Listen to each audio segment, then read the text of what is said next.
Hey there friends, welcome back to another Legally Armed America video. I'm of course Paul Glasgow here, the one and only truth pimp, dealing you a vulgar display of logic and reason on a daily basis. Busy day today. In fact, it was a busy night last night. For once, we actually saw the members of Congress work more than a couple of hours a day. Good for them. But they were trying to rush through Donald Trump's big, beautiful bill. And they almost were successful in pulling a fast one on us, the gun owners. Now, I know a lot of times people are very negative about any of the stuff that happens in the gun community because usually it does not benefit us. In this case, this was a move past zero, if you will, for gun rights. And what I mean by that is a lot of times what we consider victories when it comes to legislation is the very fact that we avoid a gun control bill, a new attack on our freedoms. In other words, if we can vote down an infringement on our rights, we look at that as a victory. We've been playing on the defensive for many, many years now. This is the first time we've played on this side of zero instead of always playing on this side of zero to work back to zero. Now we've actually gained a little bit of ground.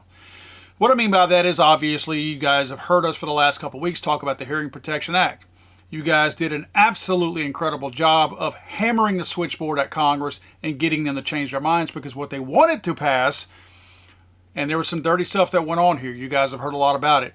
What they wanted to pass was a neutered version of the Hearing Protection Act that still allowed it to stay on the NFA, but reduced the, I call it a penalty, but the tax, the $200 tax stamp. The original intent was to get rid of suppressors off of the NFA altogether. No money paid, no registration. You basically, and I don't agree with this part of it, but you basically fill out a NICS background check just like you would a firearm. You walk right out the store with it. No waiting period, no pleading, no begging. Hey, can you please run my stuff through? No month delays, no year delays. You buy it, you clear, you leave out. Again, I don't like the fact that you still have that NICS because that's an infringement just like it is for guns. But it's a step in the right direction, and it certainly speeds up the process and is going to allow a lot more people to take part in the actual safe nature of shooting guns by allowing them to use them with suppressors and not damage their hearing. So it's a big thing.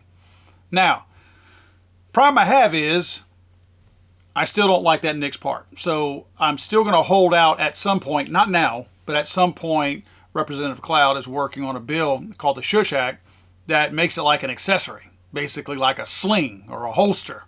You walk in, you could go to Walmart, you go to 7-Eleven. Hey, I like that suppressor. That's cool. I want that one. Put it on my bill. And you walk out with it. No forms to fill out, nobody to ask permission, nothing like that. It's just like an accessory. I could sell one to you and it wouldn't make any difference, right? Instead of going to prison for 10 years. So that's something that in the future I hope we can still push for. And it's not, that part is not dead. It's just not part of this bill. So I do feel like we do have a victory with the Hearing Protection Act passing in its original form. And that's so important because there was a lot of lobbying. You guys have heard the stories. I've stayed away from it because I actually was trying to give Silencer Central an opportunity to respond to me. They put out their own press release stating that they were not lobbying against the Hearing Protection Act, but their own actions kind of prove otherwise. And I'm treading lightly here because they've already got attorneys involved, so I don't want to get any attorneys involved on my end. So I'm just trying to be honest here. They were the name involved. Nobody's proven otherwise. I offered to them to come on here and talk to me about it and give their side of the story. They've refused. So it looks like that's where we're at. You know, here again, you either debunk the speculation by clearing the air or you allow the speculation to become fact because maybe it is true and you don't defend yourself, meaning everybody is going to assume that you did in fact do that. And I think that's where we are now. So some dirty stuff going on right there. And again, they had convinced some of the politicians to just reduce that tax stamp amount from 200 down to as low as 5 and even 0, but to remain on the NFA. Again, all political breakdancing, if you will. That got done away with because you guys called and said include the HPA the way it was written. Now, obviously, it's passed the House. It has to go to the Senate. Simple majority in the Senate is doable. I think it has a really strong chance it will pass if it goes to Trump's desk. Trump has already said he will sign it if it makes it to his desk. The other side of it that I still think does have a chance is a short act. That's taking the short barrel rifles and short barrel shotguns off of the NFA. Same thing they just did with the Hearing Protection Act, but regarding short barrel rifles and short barrel shotguns.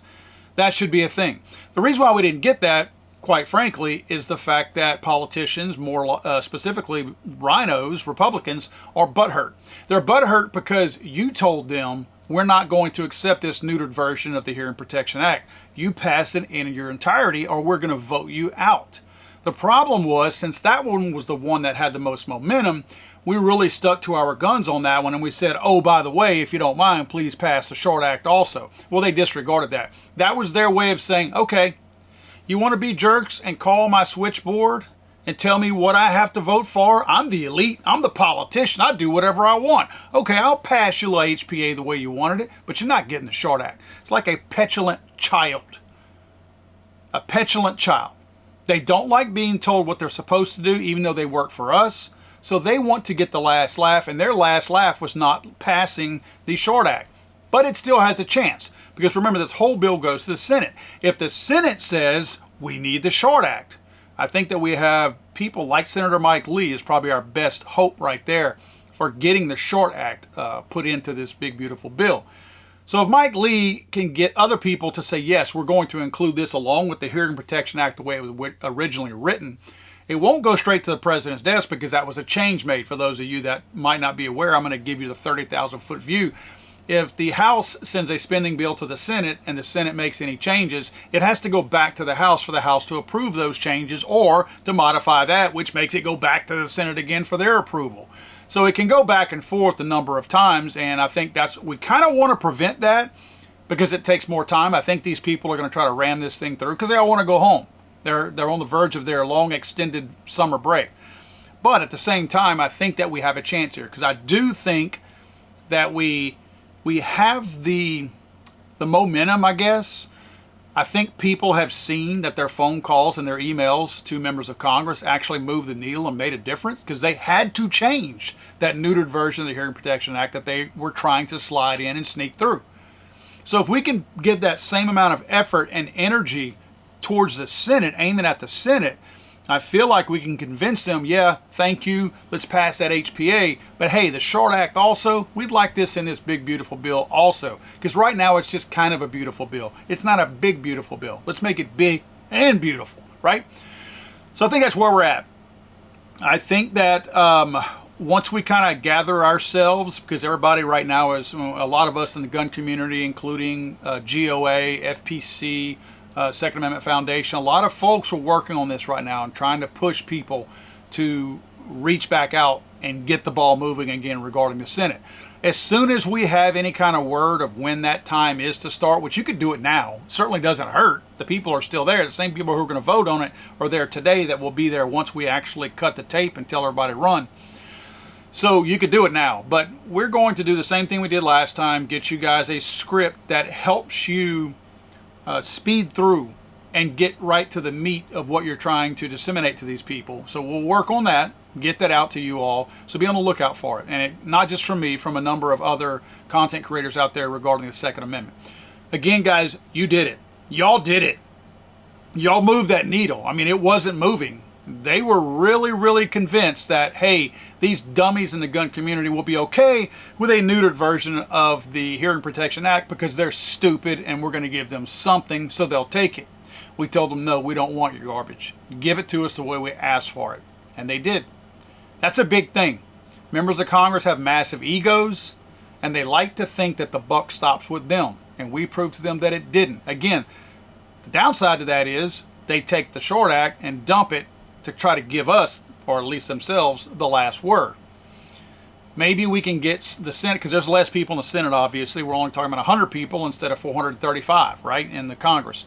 So maybe that's fewer people that we have to convince to think like we're thinking. But again, it's going to go right back to Congress again. So we're going to be right back talking to those same people who were butthurt before and acted like petulant children.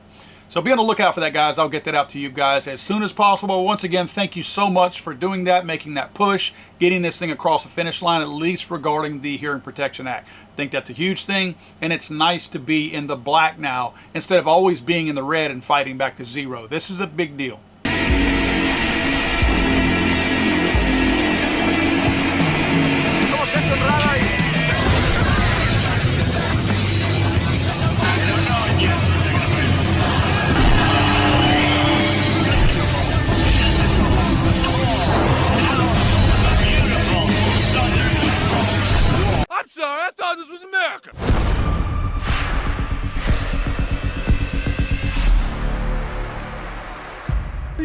devil!